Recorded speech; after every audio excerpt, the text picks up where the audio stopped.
اہل سنت زندہ باد، اہل سنت زندہ باد۔ الحمد لله رب العالمين والعاقبة للمتقين، والصلاة والسلام على سيد الأنبياء والمرسلين، أما بعد، أعوذ بالله من الشيطان الرجيم، بسم الله الرحمن الرحيم، وما أرسلناك إلا رحمة للعالمين، صدق الله العظيم، والحمد لله رب العالمين۔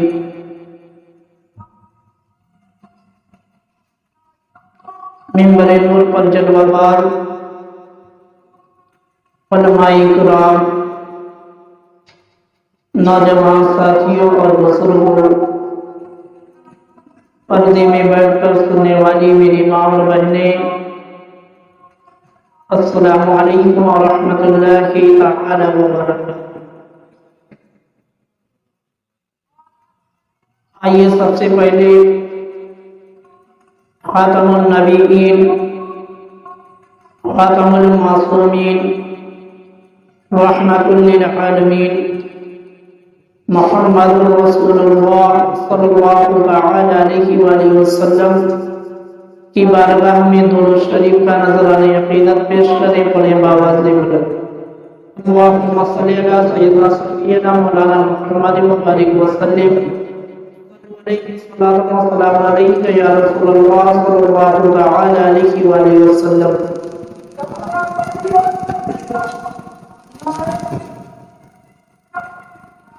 میرے آقا سیدی اعلیٰ حضرت امام احمد رضا خان فاضل بریلوی علیہ الرحمۃ والرضوان ارشاد فرماتے ہیں کہ سب سے اولا و اعلیٰ ہمارا نبی، دونوں عالم کا دولا ہمارا نبی۔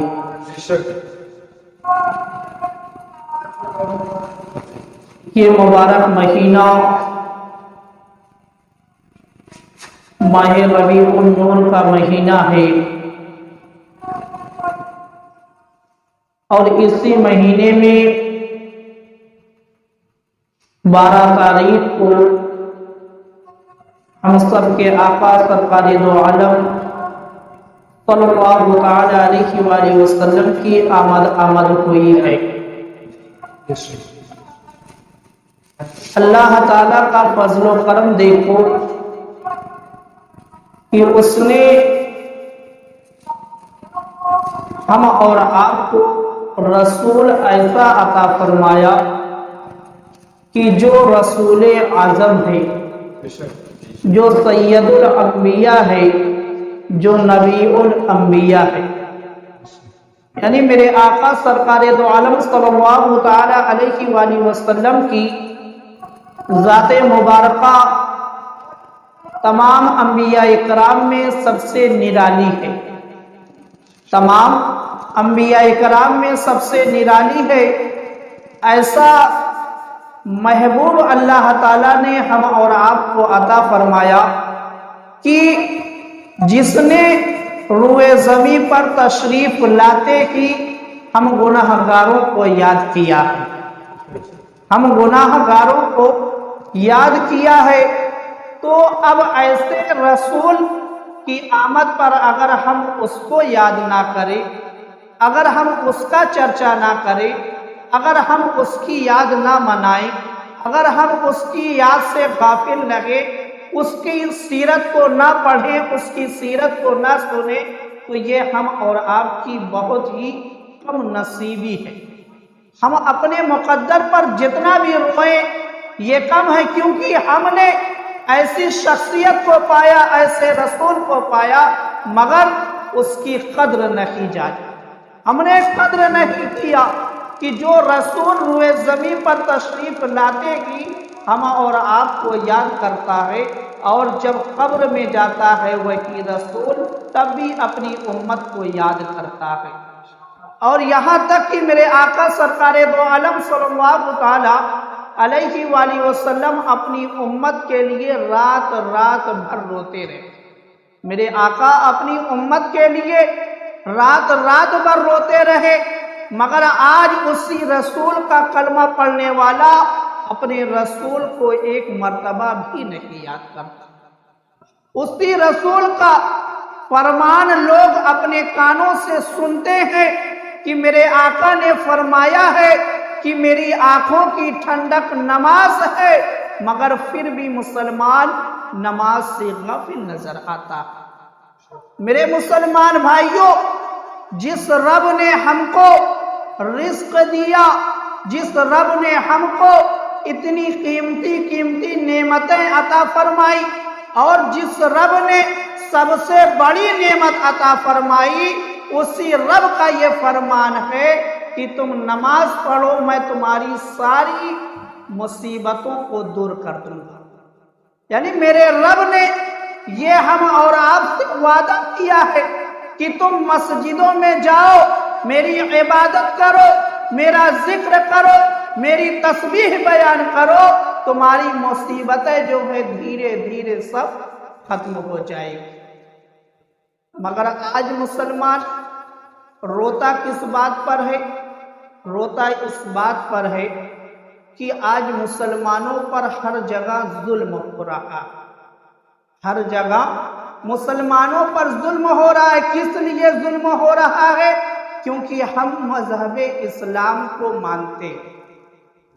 دین اسلام کو مٹانے کی سازش جو ہے ہر زمانے میں کی گئی ہے. دین اسلام کو مٹانے کی جو سازش ہے ہر زمانے میں کی گئی. کبھی نمرود نے اسلام کو مٹانے کی کوشش کی، کبھی فرعون نے جو ہے اسلام کو مٹانے کی کوشش کی، کبھی یزید نے اسلام کو مٹانے کی کوشش کی، کبھی ابو جہل نے کبھی ابو لہب نے جو ہے اسلام کو مٹانے کی کوشش کی. مگر اسلام ایسا درخت ہے کہ اس کو جتنا بھی کاٹا جائے گا یہ اتنا ہی جو ہے بڑھتا چلا جاتا ہے. نمرود دنیا سے چلا گیا، فرعون دنیا سے چلا گیا، یزید دنیا سے چلا گیا، مگر اسلام آج بھی اسی طرح جو ہے لہلہا رہا ہے. آج بھی اسلام اسی طریقے سے جو ہے سرسبز و شاداب. تو اسلام اگر مٹنے والا ہوتا،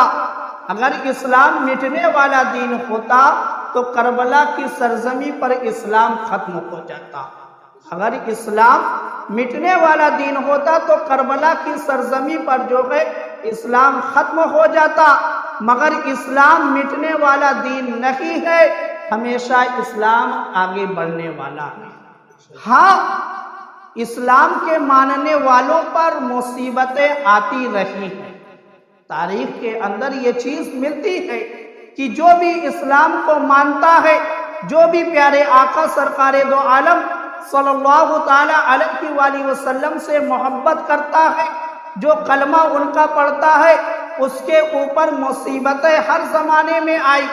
مگر ہمارے اسلاف نے ہر مصیبت کا ڈٹ کر مقابلہ کیا ہے، اور جب ان کے اوپر کوئی مصیبت آتی تھی تو وہ اپنے اعمال کو سدھارا کرتے تھے اور رب کی بارگاہ میں جو ہے کثرت سے توبہ و استغفار کیا کرتے تھے. کثرت سے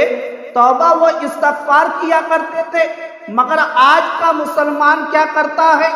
وہ یہ سمجھتا ہے کہ صرف دعا کرنے سے ساری مصیبت ٹل جائے گی. یقیناً میرا رب اس پر قادر ہے کہ وہ چاہے تو ایک لمحے میں، ایک پل میں ساری مصیبتیں ختم ہو جائے. مگر میرے رب نے ایک نظام بنایا ہے، ایک قانون بنایا ہے، اور اس کی اگر تصویر دیکھنی ہے تو جنگ بدر میں جانا پڑے گا. جنگ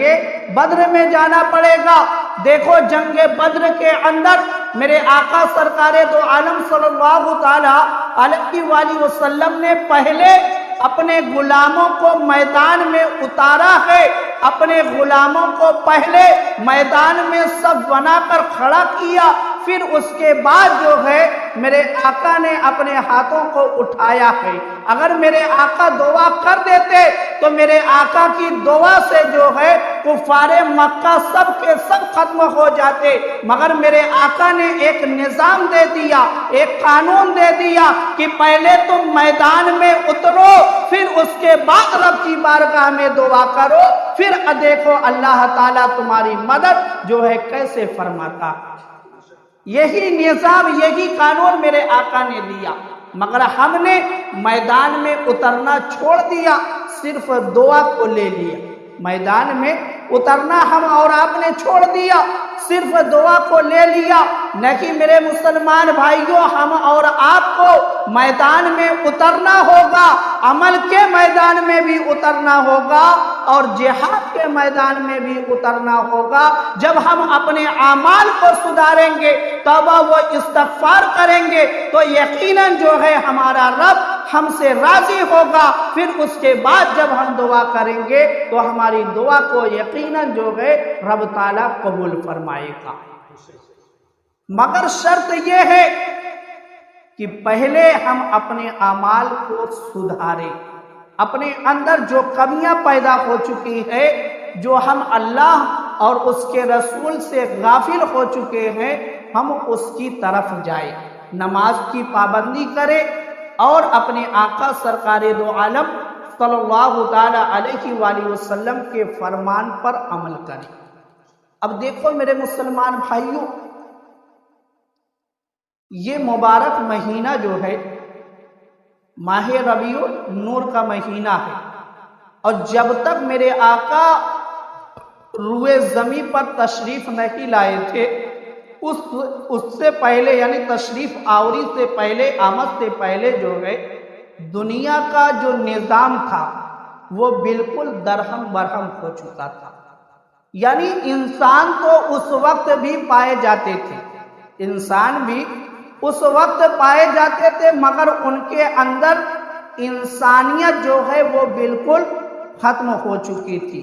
چاہے عرب کی آپ تاریخ کو دیکھیں، چاہے عجم کی آپ تاریخ کو دیکھیں، ہر جگہ جو ہے یہ چیز پائی جاتی تھی۔ انسان تو پائے جاتے تھے مگر ان کے اندر انسانیت نہیں تھی،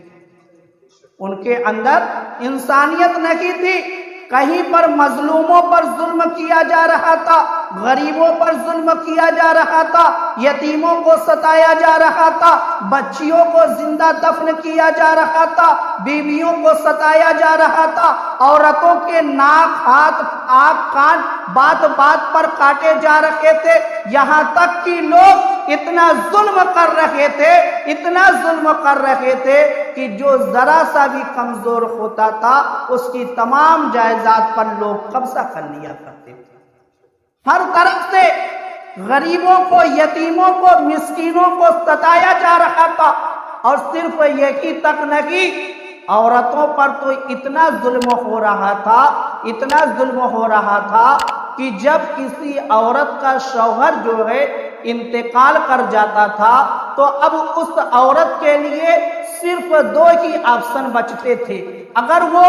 زندہ رہنا چاہتی تو اس کے لیے الگ جو ہے قانون بنایا گیا تھا، اور اگر وہ مرنا چاہتی اپنے شوہر کے ساتھ تو اس کے لیے جو ہے الگ قانون بنایا گیا تھا۔ اور زندہ رہنے والا جو قانون تھا وہ الگ تھا، مرنے والا قانون الگ تھا۔ مرنے والا قانون یہ تھا کہ اگر وہ عورت یہ چاہتی کہ میں بھی اپنے شوہر کے ساتھ جو ہے انتقال کر جاؤں تو اس کے لیے آپشن یہ تھا کہ وہ بھی اسی چتا میں جو ہے جل کر خاک ہو جائے، وہ بھی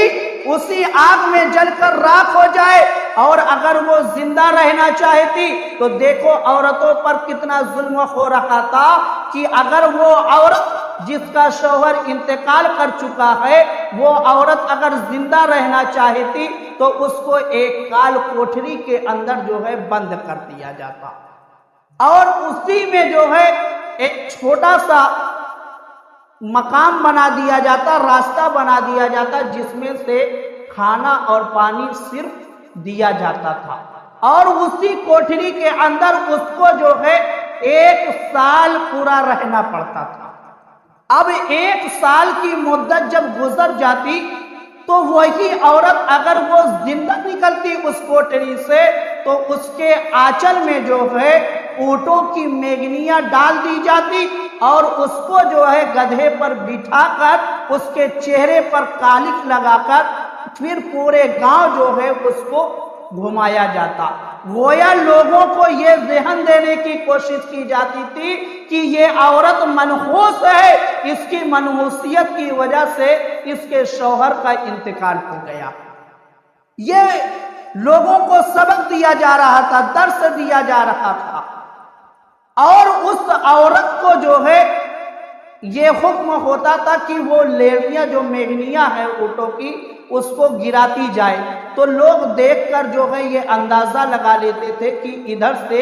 ایک منحوس عورت گزری ہے۔ اس طریقے کا جو ہے عورتوں پر ظلم ہو رہا تھا۔ ہر طرف جو ہے انسان سسک رہے تھے، بچیاں سسک رہی تھی، عورتیں سسک رہی تھی، ہر کوئی جو ہے اپنے اپنے انداز میں رب تعالیٰ کی بارگاہ میں دعا کر رہا تھا کہ مولا اب بہت ہو گیا، ہم پر بے شمار جو ہے ظلم ہو چکے ہیں، بچیوں کو زندہ دفن کیا جا چکا ہے، عورتوں کے ناک کاٹے جا چکے ہیں، کان کاٹے جا چکے ہیں، اب کسی ایسے کو تو روئے زمین پر بھیج دے جو اس ظلمت کو جو ہے دور کر دے، جو ہر طرف اجالا کر دے، جو ہر طرف نور ہی نور کر دے۔ تو جب لوگوں کی دعائیں اجابت سے جا کر ٹکراتی ہے، میرا رب جو ہے وہ بہت ہی رحیم ہے، کریم ہے، اس کو اپنے بندوں پر رحم آ جاتا ہے، تو اس نے اس ظلمت کو دور کرنے کے لیے، ہر طرف اجالا ہی اجالا کرنے کے لیے، ہر طرف نور ہی نور کرنے کے لیے اللہ تعالیٰ نے اپنے محبوب کو روئے زمین پر بھیج دیا۔ اللہ تعالیٰ نے اپنے محبوب کو روئے زمین پر بھیج دیا۔ اب سوچو میرے مسلمان بھائیوں، میرے آقا ایسی سرزمین پر تشریف لا رہے ہیں کہ جہاں پر انسان تو ہے مگر سینے میں دل جو ہے وہ پتھر کا ہو چکا ہے۔ سینے میں دل تو ہے مگر وہ پتھر کا ہو چکا ہے، جن کی پیشانیاں جو ہے ایک خدا کے سامنے جھکنے کے بجائے کبھی درخت کے سامنے جھک رہی ہے، جو کبھی سورج کے سامنے جھک رہی ہے، جو کبھی چاند کے سامنے جھک رہی ہے، جو کبھی پانی کے سامنے جھک رہی ہے، جو کبھی بتوں کے سامنے جھک رہی ہے۔ ایسی پیشانیوں کو ایک خدا کی بارگاہ میں جھکانے کے لیے اللہ کا محبوب جو ہے روئے زمین پر تشریف لا رہا۔ جہاں پر بچیاں زندہ دفن کی جا رہی تھی، وہاں پر بچیوں کے مقام بتانے کے لیے، بچیوں کا مقام کتنا بلند ہے،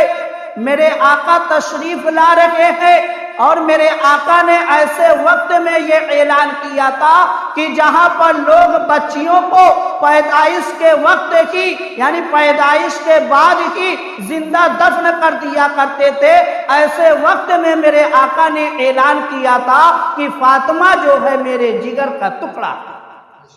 ایسے وقت میں یہ معمولی اعلان نہیں تھا، بلکہ یہ اس وقت کا بہت بڑا جہاد تھا جب لوگ بچیوں کی پیدائش کے وقت پیدائش کے بعد زندہ دفن کیا کرتے تھے۔ سوچو میرے مسلمان بھائیوں، جب ایسے عالم میں میرے آقا تشریف لائے ہیں تو میرے آقا نے کتنی محنت کی ہوگی، کتنی محنت کے بعد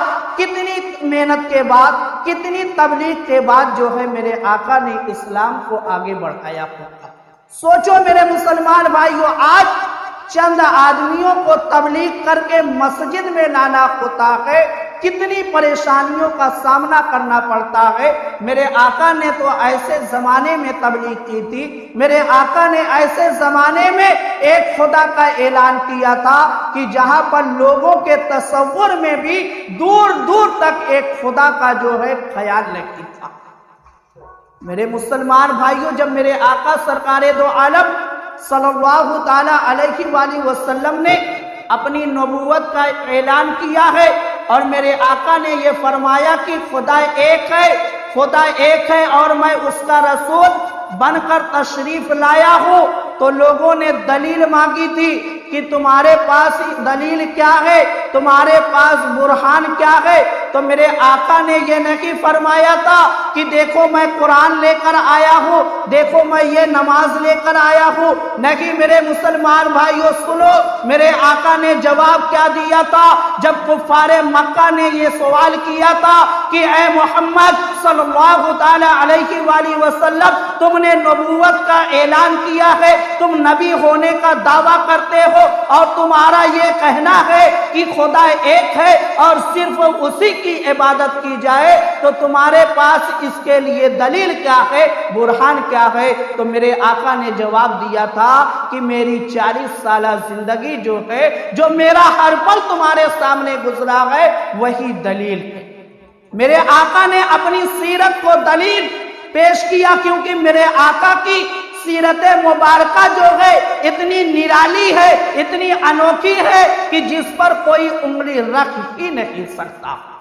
جس پر کوئی انگلی رکھ ہی نہیں سکتا۔ جب میرے آقا نے اپنی سیرت مبارکہ کو دلیل کے سامنے پیش کیا اور کہا کہ اے مکہ والو سنو سنو، تم مجھ سے دلیل مانگتے ہو، میری 40 سالہ یہ جو زندگی ہے تمہارے سامنے بالکل موجود ہے، میں تمہارے سامنے یعنی تمہارے بیچ میں ہی پیدا ہوا، میرا بچپن بھی یہی گزرا، میری جوانی بھی یہی گزری ہے، کیا تم نے کبھی میری زبان سے جھوٹ سنا؟ تم نے ہی مجھ کو صادق کہا ہے، تم ہی لوگوں نے مجھ کو امین کہا ہے، تو میں اسی زبان سے یہ کہہ رہا ہوں کہ خدا ایک ہے اور اللہ تعالیٰ نے مجھ کو اپنا رسول بنا کر بھیجا۔ تو میرے مسلمان بھائیوں، میرے آقا سرکار دو عالم صلی اللہ تعالی علیہ وآلہ وسلم نے برہان کے طور پر، دلیل کے طور پر اپنی سیرت کو پیش کیا تھا، اور اس وقت جو کفار مکہ تھے، جو مکہ کے رہنے والے لوگ تھے، انہوں نے یہ نہیں کہا کہ اے محمد صلی اللہ تعالی علیہ وآلہ وسلم تمہاری سیرت کے اندر یہ کمیاں ہیں۔ جیسے آج چند کم وقت جو ہے وہ سوشل میڈیا پر بیٹھ کر کبھی اسلام پر گفتگو کرتے ہیں، کبھی ہمارے آقا پر گفتگو کرتے ہیں۔ یہ اندھے کیا جانے، جنہوں نے آنکھوں سے دیکھا تھا ان کے اندر تو اتنی ہمت ہی نہیں ہوئی کہ میرے آقا کی سیرت پر انگلی رکھے۔ یہ کمبخت، یہ نالائق، یہ جاہل کیا جانے کہ محمد الرسول اللہ صلی اللہ تعالی علیہ وآلہ وسلم کی ذات کتنی مبارک ذات ہے، کتنی بلند ذات ہے۔ اسی لیے تو میرے سیدی اعلیٰ حضرت نے کہا ہے کہ سب سے اولا وہ اعلیٰ ہمارا نبی، دونوں عالم کا دولہ ہمارا۔ تو دیکھو میرے مسلمان بھائیوں، ایک صحابی رسول ہے جن کا نام ہے حضرت عبداللہ بن سلام۔ جب میرے آقا مکہ سے ہجرت کر کے جب میرے آقا مدینہ منورہ تشریف لے گئے تو یہ وہاں یہودیوں کے بہت بڑے عالم تھے۔ عبداللہ بن سلام جو ہے یہ یہودیوں کے بہت بڑے عالم تھے، اور انہوں نے اسلام جب قبول کر لیا، یعنی میرے آقا کا کلمہ پڑھ لیا، تو آپ فرماتے ہیں کہ جب میری نظر نے یعنی میری آنکھ نے محمد الرسول اللہ صلی اللہ تعالی علیہ وآلہ وسلم کا چہرہ مبارکہ دیکھا اور اتنا نورانی چہرہ دیکھا کہ میرے دل نے فوراً یہ فیصلہ کر لیا کہ جھوٹا شخص جو ہے اس کا چہرہ اتنا روشن، اتنا جمیل، اتنا حسین ہو ہی نہیں سکتا۔ یعنی میرے آقا کے چہرے مبارکہ کو دیکھ کر عبداللہ بن سلام نے اسلام کو قبول کیا۔ عبداللہ بن سلام نے اسلام کو قبول کیا ہے، تو اللہ تعالیٰ نے میرے آقا کی سیرت مبارکہ کو بھی بے مثال بنایا ہے، اور میرے آقا کی صورت کو بھی اللہ تعالیٰ نے بے مثال بنایا ہے۔ چہرہ دیکھ کر لوگ اسلام میں آتے ہیں، میرے آقا کے معجزے کو دیکھ کر لوگ اسلام میں آتے ہیں، کوئی میرے آقا کی گفتگو کو سن کر جو ہے وہ اسلام میں آ رہا ہے۔ تو میرے مسلمان بھائیوں، کہنے کا مقصد یہ ہے کہ اگر ایسا رسول ہم اور آپ کو ملا ہے تو اس کی تعلیمات پر ضرور عمل کر کے اپنی دنیا کو بھی سنوارے اور اپنی آخرت کو بھی سنوارے، اپنی دنیا کو بھی سنوارے اور اپنی آخرت کو بھی سنوارے، کیونکہ یہی رسول ہیں، یہی ہم سب کے آقا ہیں جو ہمارے لیے قبر میں بھی تشریف لائیں گے، اور کل بروز حشر جہاں نفسی نفسی کا عالم ہوگا، کوئی تمہارا ساتھ نہیں دینے والا ہوگا، وہاں پر بھی میرے آقا ہمارے کام آئیں گے، وہاں پر بھی ہمارے آقا ہمارے کام آئیں گے، جہاں پر سب نے چھوڑ دیا وہاں پر میرے آقا ہمارے کام آئیں گے۔ تو جب ہم ان کی تعلیمات پر عمل کر کے ان کے سامنے جائیں گے تو میرے آقا یقیناً جو ہے ہم سے خوش ہوں گے، ہم سے راضی ہوں گے۔ اگر ہم نے دنیا کے اندر سنت نبوی پر اپنی زندگی کو گزارا تو یقیناً جو ہے میرے آقا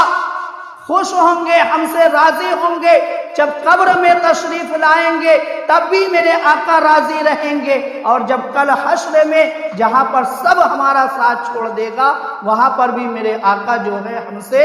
راضی رہیں گے، اور اگر میرے آقا راضی ہو گئے تو یقیناً جو ہے اللہ تعالیٰ بھی راضی ہو جائے گا۔ تو دنیا کے اندر جو ہے ہم کو اللہ اور اس کے رسول کے فرمان پر عمل کر کے اپنی زندگی کو گزارنا، اور سب سے اہم پیغام جو ہے نماز کی پابندی کی جائے، نماز کی پابندی کی جائے۔ اگر انسان یہ سوچتا ہے کہ ابھی میں جوان ہوں، جب ضعیف ہوں گا تب نماز ادا کروں گا، زندگی اور موت کا کوئی بھروسہ نہیں، کوئی بھروسہ نہیں ہے کہ کب موت کس کو جو ہے اپنے دامن میں لے لے۔ اور توبہ میں بھی یہی معاملہ ہے کہ انسان کو ہمیشہ جو ہے توبہ و استغفار کرتے رہنا چاہیے،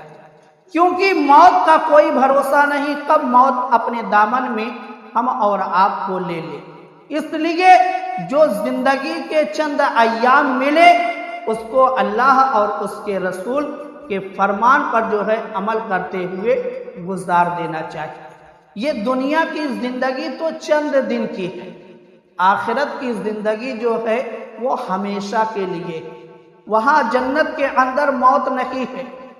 آخرت میں جب آدمی جنت میں چلا جائے گا اور جہنمی جہنم میں چلے جائیں گے، پھر اس کے بعد جو ہے موت کو بھی موت آ جائے گی، پھر اس کے بعد کسی کو موت نہیں آئے گی۔ یعنی وہاں کی زندگی جو ہے وہ ہمیشہ کے لیے ہے، اور یہاں کی زندگی جو ہے وہ چند دنوں کے لیے ہے۔ تو یہاں ہم جو آئے تو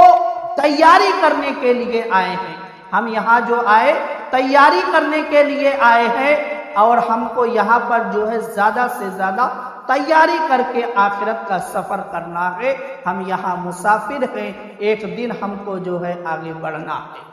ایک دن آگے بڑھنا ہے۔ تو ضرورت ہے کہ آپ نماز کی پابندی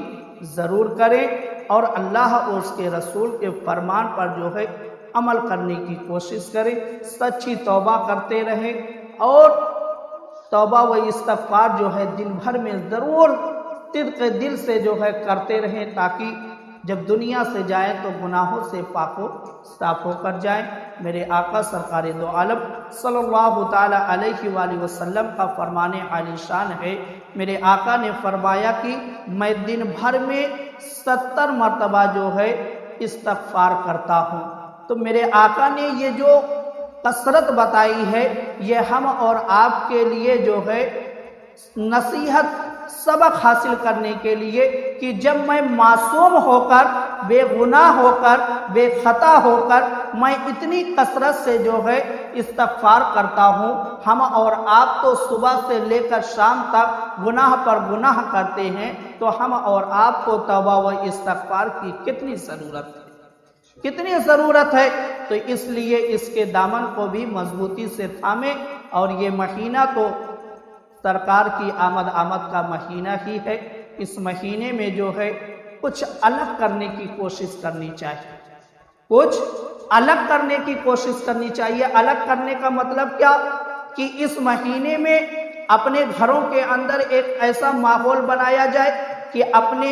بچوں کو بھی اور جو بھی گھر کے اندر جو بھی افراد ہیں سب کو جو ہے ایک وقت بنا لیا جائے، جمع کر کے اپنے نبی کی سیرت کا ایک ایک باب جو ہے اپنی اولادوں کو پڑھ کر سنایا جائے، اپنے آقا کی سیرت کا باب جو ہے اپنی اولادوں کو پڑھ کر سنایا جائے، کیونکہ اگر ہم اور آپ نہیں بتائیں گے تو باہر سے کوئی بتانے والا نہیں آئے گا۔ تو یہ ہماری اور آپ کی ذمہ داری ہے، کیونکہ اللہ تعالیٰ نے قرآن مجید کے اندر ارشاد فرمایا ہے وَقُودُوهَا النَّاسُ وَالْحِجَارَةُ، یعنی اللہ نے جو ہے اللہ تعالیٰ نے والدین یعنی جو گھر کا مالک ہے اس کے ذمے جو ہے یہ چیز کیا ہے کہ تم خود بھی جہنم کی آگ سے بچو اور اپنی اولاد کو بھی جہنم کی آگ سے بچاؤ۔ تو اپنے گھر میں جو ہے ایک ایسا ماحول بنانا چاہیے کہ اپنے گھر والوں کو جمع کر کے جو ہے اپنے آقا کی سیرت کا ایک ایک باب جو ہے پڑھ کے سننا چاہیے، سنانا چاہیے، تاکہ جو ہے اس طریقے سے سیرت نبوی ہم اور آپ بھی پڑھنے والے ہو جائیں۔ اور اپنے گھر کے اندر جو ہے ایک ایسا مقام ضرور بنانا چاہیے۔ حضرت علامہ ابن جوزی جو ہے وہ فرماتے ہیں، اپنی ایک کتاب میں لکھتے ہیں کہ اپنے گھر میں ایک ایسا مقام جو ہے ضرور رکھنا چاہیے کہ جہاں پر تم بیٹھ کر کتابیں پڑھو، جہاں پر تم بیٹھ کر کتابیں تنہائی ہو، اور وہاں پر ایک تمہاری چھوٹی سی لائبریری ہو، اور وہاں پر تم سکون و اطمینان کے ساتھ جو ہے کتابیں پڑھا کرو۔ یعنی ایک ایسا مقام گھر کے اندر ضرور ہونا چاہیے۔ مگر ہمارے گھر میں قرآن مجید تو ہے، جب قرآن مجید کھولنے کی ہم اور آپ کو توفیق نہیں ہوتی تو اور کتابیں پڑھنا تو دور کی بات ہے۔ تو میرے مسلمان بھائیوں، اپنی زندگی کے اندر اسلامی تعلیمات کو ضرور داخل کریں اور الگ ایک ماحول ضرور بنائیں۔ کم سے کم زندگی کے اندر ایک مرتبہ اپنے آقا کی 63 سالہ زندگی کو ضرور پڑھ کر سن کر جو ہے ضرور کوشش کر کے جو ہے چاہے پڑھ لیں چاہے سن لیں، ضرور کوشش کر کے اس علم کو حاصل کرنا چاہیے۔ اللہ تعالیٰ کی بارگاہ میں دعا ہے کہ مولا تعالیٰ ہم سب کو عمل کرنے کی توفیق عطا فرما۔ اے پروردگار عالم، میرے کہنے میں یا لوگوں کے سننے میں کسی بھی طرح کی لغزش یا خطا ہوئی ہو، مولا اسے معاف فرما دے۔ استغفر اللہ ربی من کل ذنب واتوب الیہ۔